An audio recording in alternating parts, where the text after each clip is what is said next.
ओम कल्याण मार्ग का पथिक भाग संख्या 55। पंडित गुरुदत्त के अंतिम दिवस।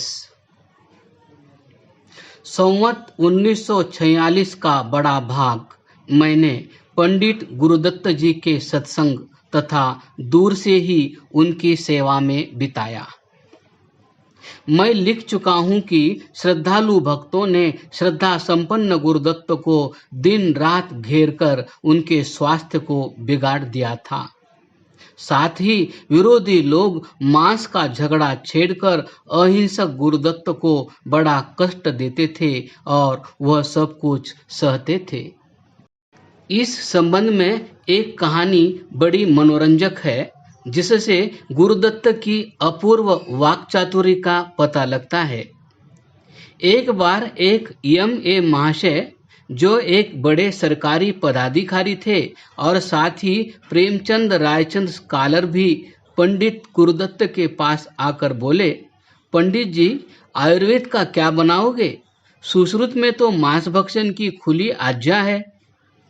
उत्तर मिला, कुछ है तो, परंतु क्या आप सुश्रुत के उपदेशानुसार आचरण करोगे? एम.ए. महाशय चकित होकर पूछने लगे, क्या आप मांस भक्षण को ठीक मानने लग गए? उत्तर मिला, मैं ठीक मानने लगा या नहीं इससे कुछ प्रयोजन नहीं, परंतु यदि मांस खाना हो तो उत्तम ही खाना चाहिए। सबसे उत्तम मांस मनुष्य का मांस ही है। मनुष्यों में से भी यदि एम.ए. का हो तो अत्युत्तम, और फिर यदि प्रेमचंद रायचंद स्कॉलर का कहीं मिल जाए तो सोने पर सुहागा, अति उत्तम भोजन होगा। एम.ए. महाशय नमस्ते कहकर रफू चक्कर हो गए।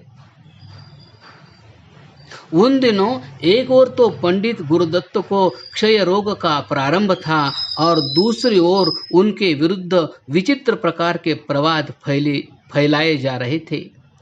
कभी कहा जाता था कि वह दयानंद कॉलेज के प्रिंसिपल पद के अभिलाषी हैं, कभी कहा जाता कि वे भगवे धारण कर लिए हैं और गुरु बनना चाहते हैं।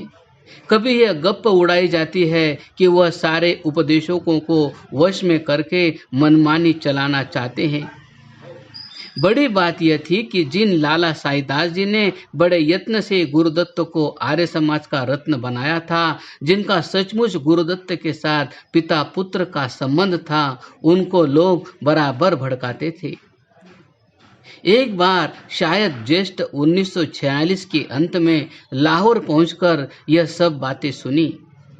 पंडित गुरुदत्त जी के पास गया और अपनी प्रकृति के अनुसार उनसे सीधे प्रश्न पूछे। मुझे वे प्रश्नोत्तर अभी तक याद हैं। मैं, पंडित जी, यह आपके प्रति क्या जनश्रुतियां फैल रही है? लोग कहते हैं कि आप दयानंद कॉलेज के प्रिंसिपल पद के अभिलाषी हैं, और मुझे कॉलेज कमेटी के एक अधिकारी ने बतलाया है कि आपने कॉलेज के प्रोफेसर पद को इसलिए स्वीकार नहीं किया कि आप प्रिंसिपल बनना चाहते हैं। पंडित जी, मेरी तो कोई अभिलाषा प्रिंसिपल बनने की नहीं। जिस कॉलेज के लिए मैंने स्वयं धन दिया और भिक्षा मांगी, उससे वेतन कैसे लूं? मुझे निकम्मा समझ कृपा करके अधिकारियों ने साइंस का प्रोफेसर बनाना चाहा था। मैंने उत्तर दिया कि वेतन लेकर तो काम करूंगा नहीं, हाँ 2-3 घंटे वैसे ही पढ़ा दिया करूंगा, परंतु साइंस नहीं, प्रत्युत वेद। उन्होंने मुझसे वेद पढ़वाना माना नहीं और बात समाप्त हो गई।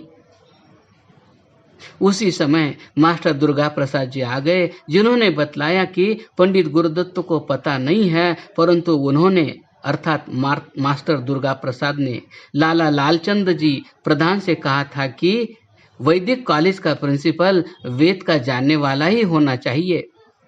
फिर मैंने पूछा, क्या आपने सन्यासियों का वेश धारण कर लिया है? उत्तर मिला, अब धन तो पास है नहीं और गर्मियों के दिन हैं, धोबी को बहुत पैसे क्यों दूं? मैंने घर पहनने का कुर्ता रंग लिया है, जिसे नित्य धो लेता हूं। मैंने फिर पूछा, ये बहुत से भगवे पोष चेले क्यों मुंडे हैं? इस पर पंडित जी कुछ दुखी हुए और बोले, मुंशी राम जी, ये सन्यासी महात्मा सब मेरे गुरु हैं। इनके विषय में ऐसा प्रवाद सुनकर मुझे खेद होता है। गुरुदत्त जी के पास होकर मैं लाला साईदास जी की सेवा में गया और उनको सब कुछ कह सुनाया। फिर मैंने कहा, लाला जी, गुरुदत्त आपके पुत्रवत है। पिता पुत्र में लोग तो द्वेष फैलाने का प्रयत्न करते हैं, आप क्यों नहीं स्वयं गुरुदत्त से स्पष्ट बातचीत करते? श्री लाला साईदास जी को मेरी बात पसंद आई और वह मेरे साथ पंडित गुरुदत्त के मकान को चल दिए। यदि उस दिन पंडित गुरुदत्त घर होते तो शायद आर्य समाज का इतिहास भी बदल जाता, परंतु वह बाहर भ्रमण को चले गए थे। मैं जालंधर को चला आया और जब दूसरी बार लाहौर गया तो रोगी गुरुदत्त मित्रों के अनुरोध पर मरी पर्वत पर सरदार उमराव सिंह मजीठिया के अतिथि बनकर चले गए थे। क्रमशः